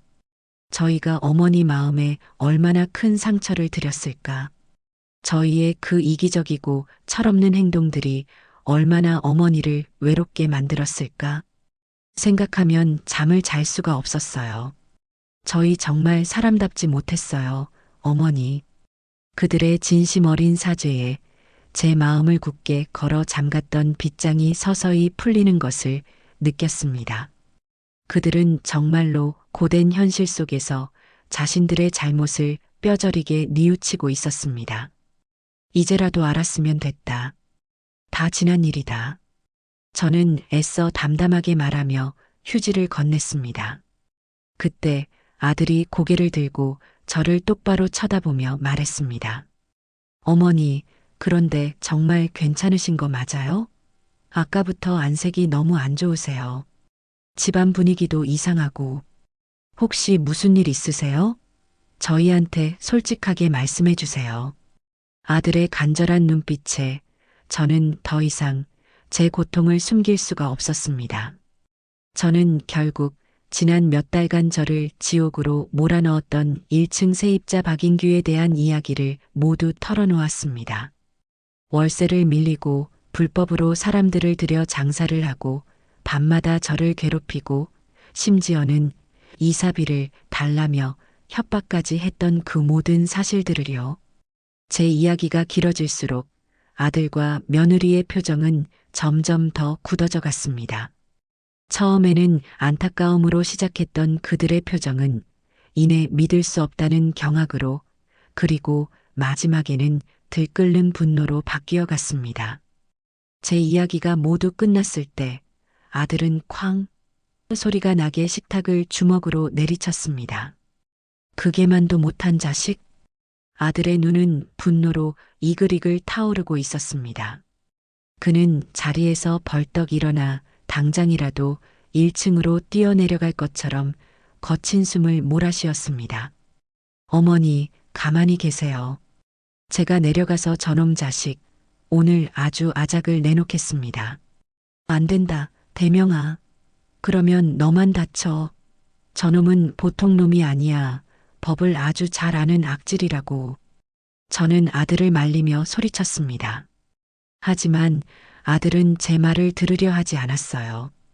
그때 옆에서 조용히 눈물만 닦고 있던 며느리가 단호한 목소리로 아들을 막아섰습니다.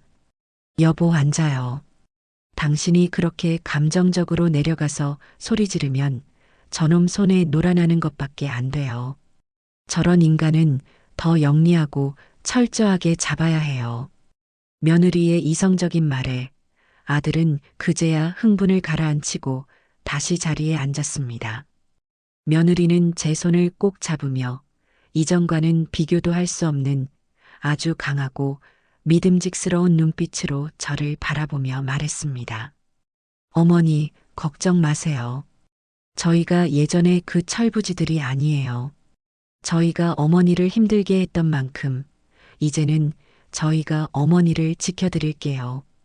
그리고 아들은 제 평생 잊을 수 없는 말을 했습니다. 어머니, 저희가 사람 구실할 마지막 기회라고 생각하겠습니다. 저놈 반드시 저희 손으로 깨끗하게 처리하고 어머니께 예전의 평화를 되찾아드리겠습니다. 저희를 한 번만 더 믿어주세요. 그 순간 저는 제 앞에 앉아있는 두 사람이 더 이상 제게 실망만 안겨주던 철없는 아들 내외가 아님을 깨달았습니다. 그들은 시련을 통해 한 뼘 더 성장했고 이제는 저를 지키기 위해 기꺼이 제 편에 서주려는 든든한 지원군이었습니다. 저는 고개를 끄덕였습니다. 외롭고 막막했던 제 기나긴 싸움에 드디어 희미한 희망의 빛이 보이기 시작했습니다.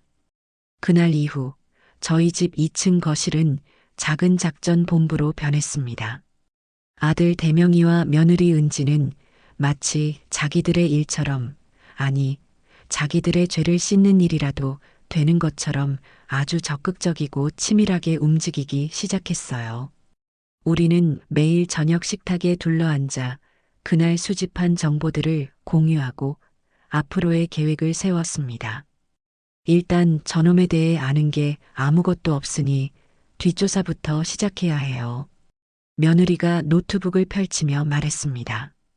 그녀는 예전에 쇼핑몰을 운영했던 경험을 살려 인터넷을 다루는 솜씨가 아주 능숙했어요. 이름, 나이, 직업 전부 다 거짓말일 가능성이 높아요. 인터넷에 전문 세입자 사기꾼이라고 검색해보니 수법이 아주 비슷하네요. 집주인들이 모이는 인터넷 카페 같은 곳에 분명히 저놈한테 당한 다른 피해자들이 있을 거예요. 며느리는 그날부터 밤을 새워가며 손가락이 보이지 않을 정도로 컴퓨터 자판을 두드렸습니다. 그녀는 악성 세입자 고발, 월세 떼먹는 사람들 같은 이름의 수십 개가 넘는 인터넷 커뮤니티에 가입해 박인규라는 이름과 그의 인상착에 그리고 그가 사용했던 수법들을 키워드로 샅샅이 검색하기 시작했습니다. 그것은 마치 광활한 모래사장에서 바늘 하나를 찾는 것처럼 아주 고되고 막막한 작업이었습니다. 아들은 아들대로 몸으로 직접 부딪히는 역할을 맡았습니다. 저놈이 제일 무서워하는 건 증거예요. 우리가 법적으로 흠잡을 수 없는 명백한 증거를 모아야 해요. 아들은 다음 날 어디서 구해왔는지 작은 소형 녹음기와 고화질의 동영상 촬영이 가능한 손목 시계를 차고 나타났습니다. 그는 그날부터 1층에서 벌어지는 모든 상황을 기록하기 시작했어요. 밤마다 울려 퍼지는 소음은 물론이고 박인규와 그 무리들이 나누는 대화까지 모든 것을 녹음하고 촬영했습니다. 저는 아들이 위험한 일에 휘말릴까봐 걱정이 되어 말렸지만 아들의 결심은 단호했습니다. 어머니, 걱정 마세요. 저놈한테 들키지 않게 조심할게요. 제가 어머니 속 썩인 거 생각하면 이 정도 고생은 아무것도 아니에요. 아들은 매일 밤 잠도 자지 않고 1층 현관문 앞 복도에 쪼그리고 앉아 소리를 녹음했고, 낮에는 일부러 집 주변을 산책하는 척하며 1층을 드나드는 낯선 사람들의 얼굴과 차량 번호를 모두 촬영했습니다.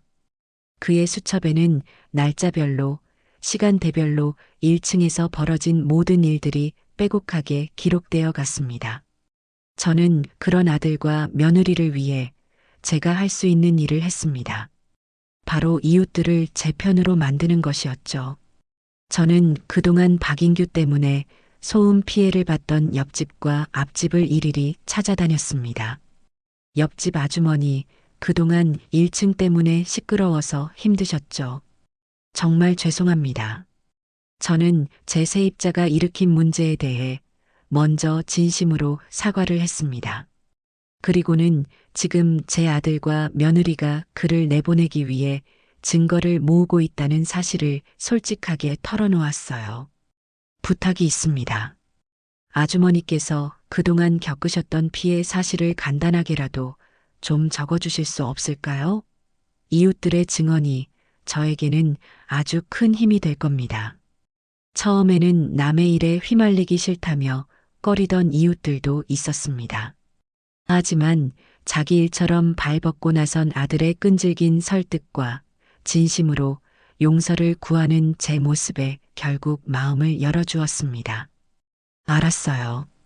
정숙 씨가 저렇게까지 고생하는데 내가 그 정도도 못 도와주겠어.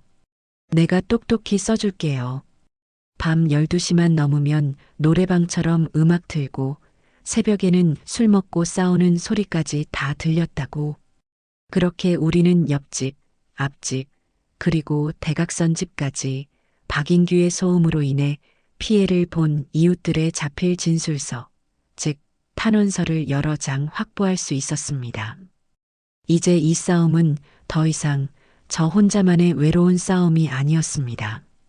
제 곁에는 든든한 아들과 며느리가 있었고 저를 응원해주는 이웃들이 있었습니다. 며느리는 며칠 밤을 샌 노력 끝에 마침내 아주 중요한 단서를 찾아냈습니다. 한 부동산 직거래 사이트의 게시판에서 누군가가 박인규의 1층 집을 단기 임대한다는 광고 글을 올린 것을 발견한 것입니다. 그 글에는 저희 집 내부 사진과 함께 보증금 없이 한 달에 50만 원이라는 구체적인 금액까지 명시되어 있었어요. 명백한 불법 전대차의 증거였습니다. 며느리는 곧바로 그 광고 글을 올린 아이디를 추적하기 시작했습니다. 그리고는 그 아이디가 과거에 올렸던 다른 글들을 통해 그가 저희 집에 들어오기 전에도 다른 지역에서 똑같은 방식으로 단기 임대 광고를 올렸던 사실을 알아냈습니다. 찾았어요, 어머니. 이 사람 상습범이에요. 저희 집에 들어오기 전에는 배태석이라는 다른 이름을 썼어요. 며느리의 외침에 저와 아들은 노트북 화면 앞으로 달려갔습니다. 화면 속에는 다른 이름으로 활동했지만 누가 봐도 박인규가 분명한 남자의 프로필 사진이 있었습니다. 우리는 마침내 그의 거짓된 정체의 꼬리를 잡은 것입니다. 아들 역시 큰 수확을 거두었습니다. 그는 며칠간의 잠복 끝에 1층을 드나드는 젊은이들 중 유독 표정이 어둡고 다른 이들과 잘 어울리지 못하는 청년 한 명을 눈여겨보았습니다. 그리고는 며칠 뒤 그 청년이 혼자 동네 편의점에서 컵라면을 먹고 있는 것을 발견하고 조심스럽게 접근했습니다. 학생, 혹시 우리 집 1층에 살지 않나? 아들의 갑작스러운 물음에 청년은 깜짝 놀라 경계하는 눈빛을 보였습니다. 아들은 자신이 집주인의 아들이라는 사실을 밝히고 그를 해치려는 것이 아니라 도움을 받고 싶어 찾아왔다고 솔직하게 말했습니다. 나도 학생 같은 동생이 있어서 하는 말인데 자네 혹시 박인규라는 사람한테 사기당한 거 아닌가? 아들의 말에 청년의 눈빛이 흔들리기 시작했습니다. 그리고는 잠시 망설이던 끝에 모든 사실을 털어놓기 시작했습니다. 자신 역시 지방에서 올라와 저렴한 방을 구하다가 박인규의 단기 임대 광고를 보고 계약을 했다는 것이었습니다. 그리고 그에게 시설 보증금이라는 명목으로 200만 원이라는 거금을 줬지만 계약 기간이 끝나도 돈을 돌려받지 못할 것 같아 불안에 떨고 있다는 것이었죠. 우리는 마침내 적의 내부에서 우리를 도와줄 결정적인 조력자를 얻게 된 것입니다. 그날 밤 우리 가족은 오랜만에 함께 웃을 수 있었습니다. 아주 길고 어두웠던 터널의 끝에서 마침내 한 줄기 빛이 보이기 시작했습니다. 내부 조력자가 된 그 젊은 청년 영준 군의 도움으로 우리의 반격은 급물살을 타기 시작했습니다.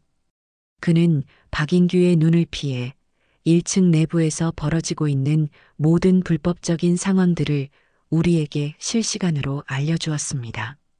어르신, 지금 박인규가 다른 남자 2명이랑 같이 있는데 아무래도 다음 사기 대상을 물색하는 것 같아요. 다른 동네 부동산 사이트를 보고 있어요. 영준 군이 몰래 보내온 문자 메시지는 우리가 박인규의 계획을 한 발 앞서 파악하는 데 결정적인 역할을 했습니다. 며느리는 영준 군이 알려준 정보를 바탕으로 박인규가 과거에 배태석이라는 가명으로 활동했던 다른 지역의 집주인 커뮤니티에 글을 올렸습니다. 배태석이라는 이름의 상습 임대차 사기꾼에게 피해를 보신 분들을 찾습니다. 저희 어머니가 현재 이 사람 때문에 고통받고 계십니다. 저희가 모든 증거를 모아 법적 대응을 준비 중입니다. 함께 힘을 모아 주십시오. 며느리의 글은 순식간에 퍼져나갔습니다. 그리고 놀랍게도 다음 날부터 저희에게 연락이 오기 시작했어요. 박인규에게 똑같은 수법으로 보증금을 떼이고 월세도 못 받고 온갖 마음고생 끝에 쫓겨나다시피 했던 다른 피해자들이었습니다. 그들은 분노에 떨며 자신들이 가지고 있던 계약서 사본과 문자 메시지 내역 등 모든 증거 자료를 우리에게 보내주었습니다. 이제 박인규의 사기 행각은 단순히 저희 집만의 문제가 아닌 여러 명의 피해자를 낳은 상습적인 범죄라는 것이 명백해졌습니다. 아들은 영준 군과 더욱 긴밀하게 협력했습니다. 아들의 가장 큰 목표는 박인규가 다른 불법 세입자들에게 시설 보증금이라는 명목으로 돈을 뜯어낸 증거를 확보하는 것이었습니다. 그것은 단순한 임대차 계약 위반이 아닌 명백한 사기죄에 해당하는 중범죄였기 때문입니다. 영준 군은 용기를 내어 다른 세입자들에게 조심스럽게 접근했습니다. 저기 혹시 박인규 씨한테 보증금 같은 거 내셨어요? 저 200만 원 냈는데 아무래도 떼일 것 같아서요. 처음에는 경계하던 다른 세입자들도 영준 군의 말에 하나둘씩 자신들의 사정을 털어놓기 시작했습니다. 그들 역시 적게는 100만 원에서 많게는 300만 원까지 모두 박인규에게 보증금을 냈다는 사실이 밝혀졌습니다. 그가 불법 세입자 4명에게 뜯어낸 돈만 해도 거의 1,000만 원에 가까웠어요. 아들은 영준 군을 통해 그 세입자들에게 제안을 했습니다. 여러분도 피해자입니다. 지금 박인규를 사기죄로 고소하면 여러분이 낸 돈을 돌려받을 가능성이 있습니다. 저희가 모든 법적 절차를 도와드리겠습니다. 대신 저희에게 증거를 주세요. 결국 세입자들은 박인규를 등지고 우리와 손을 잡기로 했습니다. 그들은 자신들이 박인규에게 보증금을 입금했던 계좌 이체 내역과 보증금을 맡긴다는 내용이 담긴 문자 메시지들을 모두 촬영해서 우리에게 보내주었습니다. 마침내 우리 손에는 박인규를 단번에 무너뜨릴 수 있는 아주 강력하고 결정적인 증거들이 산더미처럼 쌓였습니다. 불법 전대차 증거, 상습 사기 행각에 대한 다른 피해자들의 증언, 이웃들의 소음 피해 탄원서, 그리고 결정적으로 그의 사기죄를 입증할 수 있는 입금 내역과 문자 메시지까지 모든 증거를 정리하던 며느리가 흥분된 목소리로 말했습니다. 어머니, 이 정도면 명도소송 같은 거 할 필요도 없어요. 그냥 이 자료들 전부 경찰서에 가져가서 사기죄로 형사 고소하면 저 사람 바로 구속될 수도 있어요. 하지만 저는 고개를 저었습니다. 경찰에 바로 넘기는 것은 가장 마지막 수단이었습니다. 저는 그에게 제 손으로 직접 마지막 심판을 내리고 싶었습니다. 그가 제게 그랬던 것처럼 법이라는 이름 아래에서 아주 천천히 그리고 고통스럽게 말려 죽이는 대신 가장 빠르고 확실한 방법으로 제 집에서 끌어내고 싶었어요. 저는 아들에게 말했습니다. 대명아, 이제 마지막 단판을 할 때가 된 것 같다. 저놈을 밖으로 불러내거라. 아들은 제 의도를 알아차리고 비장한 표정으로 고개를 끄덕였습니다. 그는 곧바로 박인규에게 전화를 걸었습니다. 박인규 씨, 나요. 이 집 아들. 더 이상 숨바꼭질은 그만하고 남자답게 얼굴 보고 이야기합시다. 내일 저녁 6시에 동네 앞 카페에서 봅시다.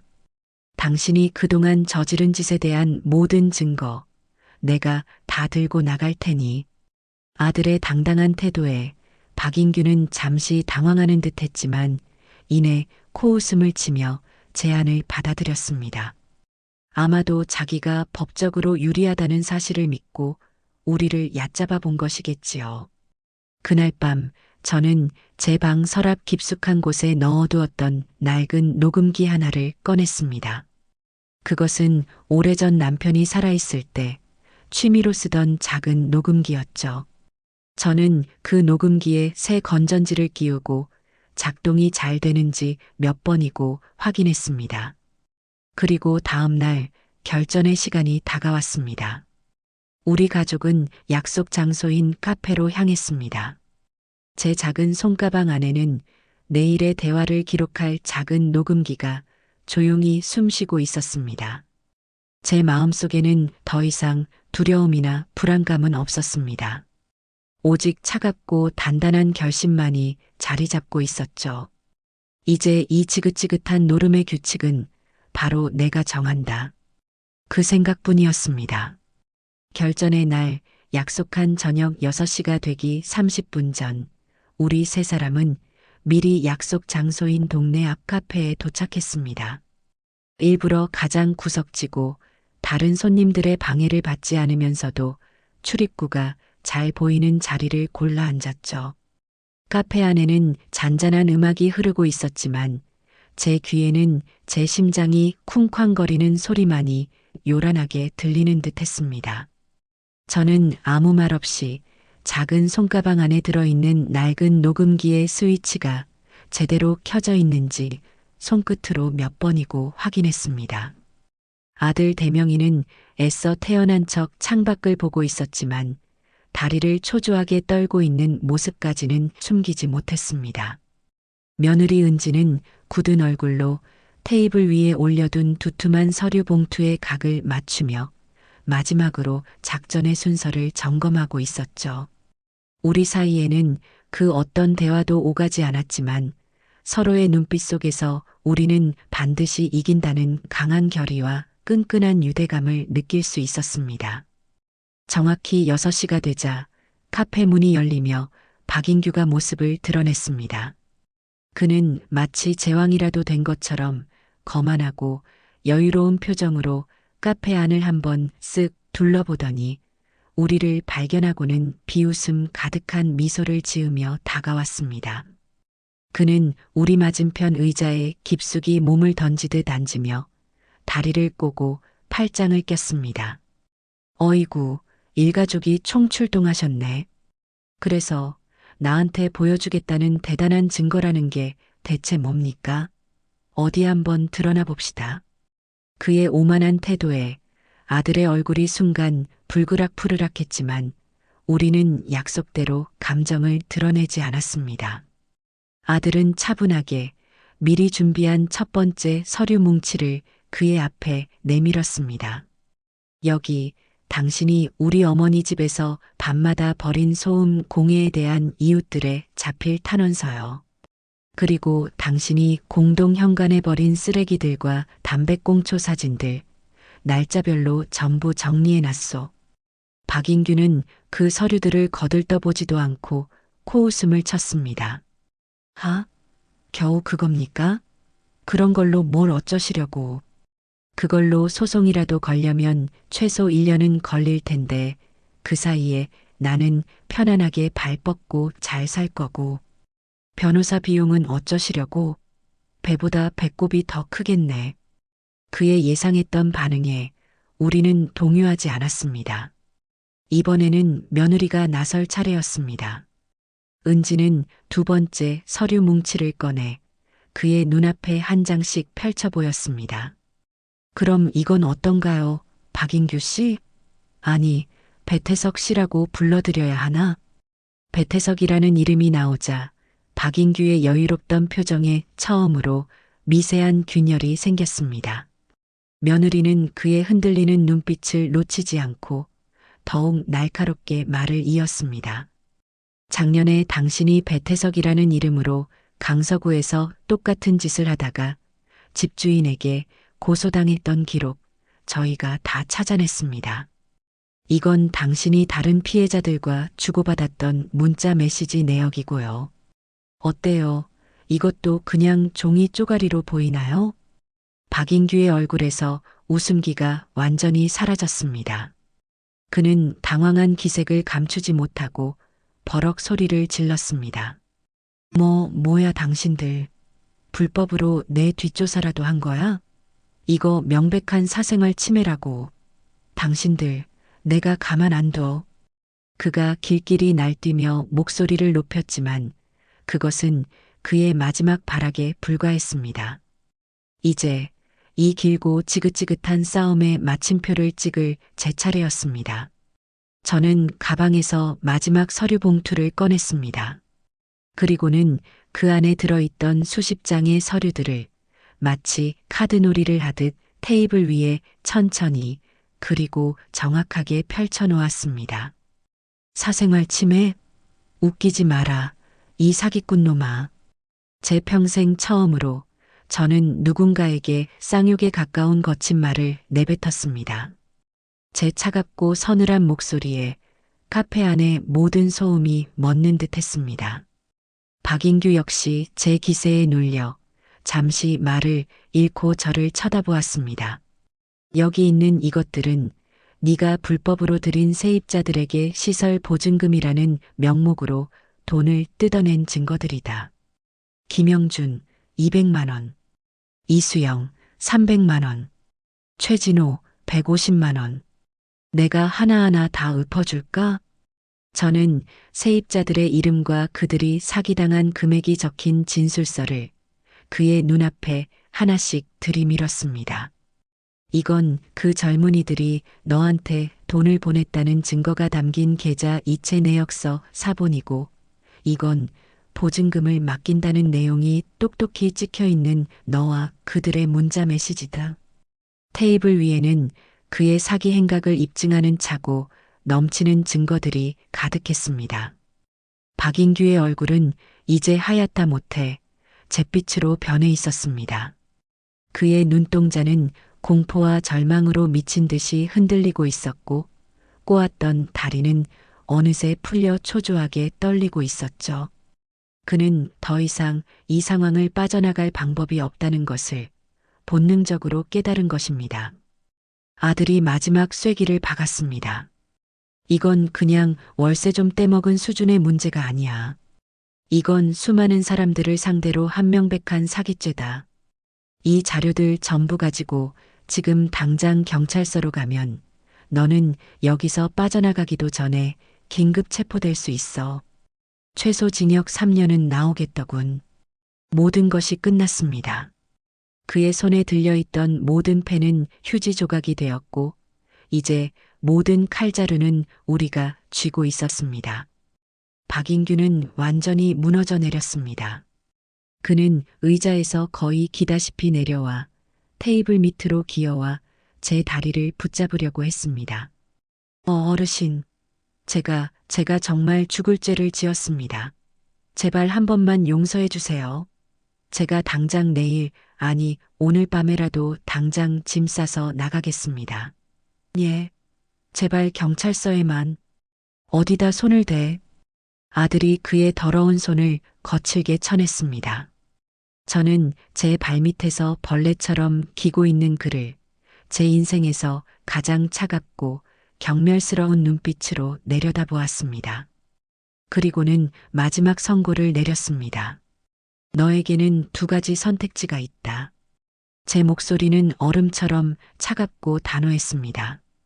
첫째, 지금 당장 24시간 안에 너와 니놈의 그 더러운 짐들, 그리고 네가 끌어들인 그 무리들까지 전부 다 내 집에서 깨끗하게 사라지는 것이다. 그렇게만 해준다면 오늘 있었던 이 모든 일은 없었던 것으로 해주겠다. 이 증거들도 모두 내 손에서 파기해주지. 저는 잠시 말을 멈추고 그의 눈을 똑바로 쳐다보며 말을 이었습니다. 둘째, 네가 조금이라도 꼼수를 부리거나 약속을 지키지 않을 시에는 이 서류 봉투는 곧바로 저 길 건너에 있는 경찰서 민원실로 직행하게 될 것이다. 너는 사기죄로 수배될 것이고 평생을 도망자 신세로 살게 되겠지. 선택은 네가 해라. 박인규는 더 이상 아무 말도 하지 못했습니다. 그는 그저 고개를 떨군 채 패배한 짐승처럼 가쁜 숨을 몰아쉴 뿐이었습니다. 결과는 이미 정해져 있었습니다. 우리는 먼저 자리에서 일어났습니다. 더 이상 그와 같은 공간에서 숨쉬고 싶지도 않았기 때문입니다. 카페를 나서기 전 저는 마지막으로 그에게 말했습니다. 내일 이 시간까지다. 만약 내일 이 시간에도 니놈의 그림자가 내 집 근처에서 보인다면 그땐 국물도 없을 줄 알아라. 우리는 미련 없이 카페를 빠져나왔습니다. 등 뒤에서 그의 처절한 흐느낌 소리가 희미하게 들려오는 듯 했지만 아무도 뒤돌아보지 않았습니다. 카페 밖으로 나오자 시원한 저녁바람이 우리를 맞았습니다. 저는 몇 달 만에 처음으로 아주 깊고 편안한 숨을 내쉴 수 있었습니다. 길고 지독했던 싸움이 드디어 우리의 완벽한 승리로 끝나는 순간이었습니다. 박인규에게 최후 통첩을 하고 집으로 돌아온 그날 밤, 우리 가족은 그 누구도 잠을 이루지 못했습니다. 그것은 불안감이나 초조함 때문이 아니었어요. 오히려 너무나 큰 안도감과 폭풍이 지나간 뒤에 고요한 흥분 때문이었죠.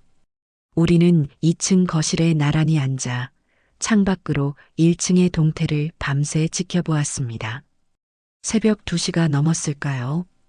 1층에 주차되어 있던 박인규의 차 옆으로 작은 용달 트럭 한 대가 조용히 다가와 섰습니다. 그리고 잠시 후 박인규와 그 무리들이 마치 도둑처럼 쥐 죽은 듯이 짐을 싣기 시작했습니다.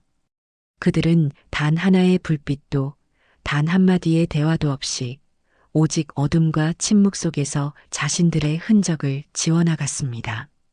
그 모습은 마치 빛을 두려워하는 흡혈귀들이 동이 트기 전에 서둘러 관 속으로 돌아가는 것처럼 처량하고 비굴하기 짝이 없었습니다. 1시간이 채 지나지 않아 그들은 모든 짐을 싣고 꽁무니를 빼는 자동차처럼 어둠 속으로 사라졌습니다. 그들이 떠난 뒤 저희 집 골목에는 다시 깊은 정적이 찾아왔습니다. 그 모습을 말없이 지켜보던 아들과 며느리가 동시에 깊은 안도의 한숨을 내쉬었습니다. 갔네요. 드디어. 그래. 갔다. 제 목소리에도 안도감이 묻어났습니다. 우리는 서로를 마주 보았습니다. 그리고 그 순간 우리는 약속이라도 한 듯이 함께 웃음을 터뜨렸습니다. 그동안의 고생과 마음고생이 한순간에 눈 녹듯 사라지는 아주 시원하고 통쾌한 웃음이었습니다. 다음 날 아침 우리는 함께 1층으로 내려가 보았습니다. 문을 열자 소독약 냄새와 함께 텅 빈 공간이 우리를 맞았습니다. 그들은 정말로 하룻밤 사이에 흔적도 없이 사라져 있었습니다. 그들이 살던 방은 그들의 추악한 영혼처럼 어둡고 황량한 기운만이 남아 있었죠. 하지만 그 모습이 더 이상 두렵거나 혐오스럽지 않았습니다. 오히려 이제는 우리가 다시 채워나가야 할 깨끗한 도화지처럼 보였습니다. 그날 우리 세 사람은 팔을 걷어붙이고 1층 집 전체를 대청소하기 시작했습니다. 아들은 묵묵히 가구를 옮기고 망가진 문고리를 고쳤고 며느리는 구석구석 쌓인 먼지를 닦아내며 집을 정돈했습니다. 저는 그들을 위해 따뜻한 밥을 짓고 맛있는 찌개를 끓였습니다. 우리는 거의 말을 하지 않았지만 함께 땀 흘리며 집을 청소하는 그 시간 속에서 말로 다 할 수 없는 깊은 유대감과 화해의 감정이 우리 사이에 조용히 흐르고 있었습니다. 그것은 마치 더러워진 우리 가족의 관계를 깨끗하게 정화하는 신성한 의식과도 같았습니다.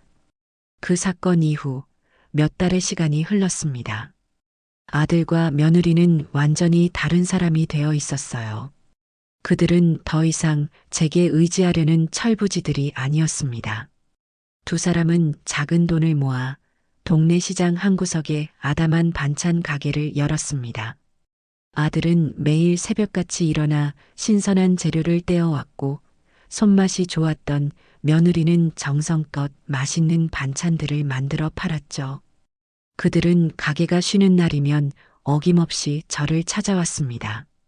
그리고 올 때마다 자신들이 직접 만든 맛있는 반찬들을 한 아름 싸들고 와 제 냉장고를 채워주곤 했습니다. 어머니, 이거 새로 만든 장조림인데 한번 드셔보세요. 너무 짜지 않게 만들었어요. 어머니, 가게에서 손님들이 제일 많이 찾는 겉절이에요. 입맛 없으실 때 물에 밥 말아서 같이 드세요. 그리고 그들은 매달 봉투 하나를 제게 내밀었습니다. 그 안에는 자신들이 힘들게 번 돈의 일부가 담겨 있었죠. 어머니, 아직은 큰 돈이 아니라 부끄럽지만 저희가 드리는 생활비예요. 꼭 받으셔야 해요. 저는 처음에는 손사래를 쳤지만 이내 그 돈을 받아들었습니다. 그 돈은 단순한 용돈이 아니었습니다. 그것은 그들이 비로소 어른으로서의 책임을 다하겠다는 굳은 다짐이자 약속이라는 것을 알았기 때문입니다. 시간은 흘러 어느덧 1년이라는 세월이 지났습니다. 아들 내외의 작은 반찬 가게는 정직하고 맛있다는 입소문이나 제법 자리를 잡았습니다.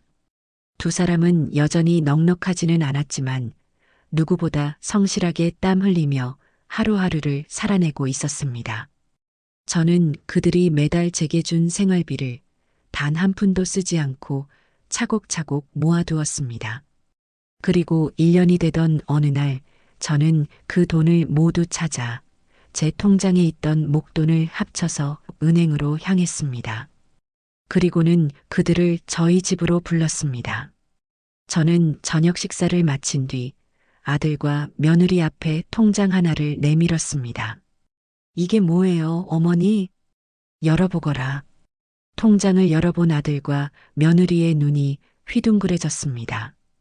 그 안에는 그들이 살고 있는 반지하 방의 전세 보증금을 빼고도 남을 만한 제법 큰 금액이 찍혀 있었기 때문입니다. 어머니, 이 돈이 다 어디서? 이 안에는 너희가 지난 1년간 나에게 준 생활비가 고스란히 들어있다. 그리고 나머지는 내가 너희에게 주는 것이 아니라 빌려주는 돈이다. 저는 그들의 눈을 똑바로 쳐다보며 아주 천천히 그리고 진심을 담아 말했습니다. 나는 너희에게 2번 다시 공짜로 무언가를 내어줄 생각이 없다. 공짜는 사람을 나태하고 염치 없게 만들 뿐이라는 것을 우리 모두 뼈저리게 깨달았으니까. 이 돈은 너희가 더 이상 곰팡내 나는 어두운 곳이 아닌 햇빛 드는 깨끗한 곳에서 새로운 시작을 하기를 바라는 내 마음이다. 그러니 이 돈을 종잣돈 삼아 더 열심히 살아서 나중에 너희 힘으로 번 돈으로 나에게 차근차근 갚아나가거라. 이것은 내가 너희에게 주는 마지막 기회이자 희망의 빚이다. 제 말에 아들과 며느리는 아무 말도 하지 못하고 그저 눈물만 뚝뚝 흘렸습니다. 그 눈물은 과거의 철없던 시절에 흘렸던 위선적인 눈물이 아닌 진정한 감사와 뉘우침이 담긴 뜨거운 눈물이었습니다. 얼마 뒤 아들 내외는 제가 빌려준 돈에 자신들이 악착같이 모은 돈을 보태어 햇살이 잘 드는 작은 빌라로 이사를 갔습니다. 그리고 1층에는 보기만 해도 기분이 좋아지는 젊은 신혼부부가 새로운 세입자로 들어왔죠. 어느 화창한 주말 오후 저는 아들 내외의 새 집에 초대받아 갔습니다.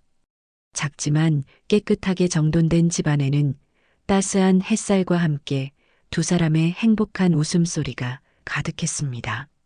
며느리가 정성껏 차려준 밥상에 마주 앉아 우리는 지난 날들을 추억하며 도란도란 이야기를 나누었습니다. 어머니, 저희 다음 달부터 어머니께 빌린 돈 갚아나가려고요. 액수는 작지만 그래도 시작이 중요하니까요. 아들의 믿음직스러운 말에 저는 그저 흐뭇하게 웃으며 고개를 끄덕였습니다. 비 온 뒤에 땅이 굳는다는 옛말처럼 우리 가족은 혹독한 시련을 겪고 나서야 비로소 서로의 소중함을 깨닫고 더욱 단단하게 하나가 될 수 있었습니다. 저는 깨달았습니다. 진정한 가족이란 그저 피를 나눈 관계가 아니라 서로의 잘못을 용서하고 함께 성장하며 서로에게 든든한 버팀목이 되어주는 존재라는 것을요. 제 인생의 길고 길었던 폭풍우는 그렇게 마침내 멎었습니다. 그리고 제 마음에는 그 어떤 부귀영화와도 바꿀 수 없는 따뜻하고 눈부신 평화가 찾아왔습니다.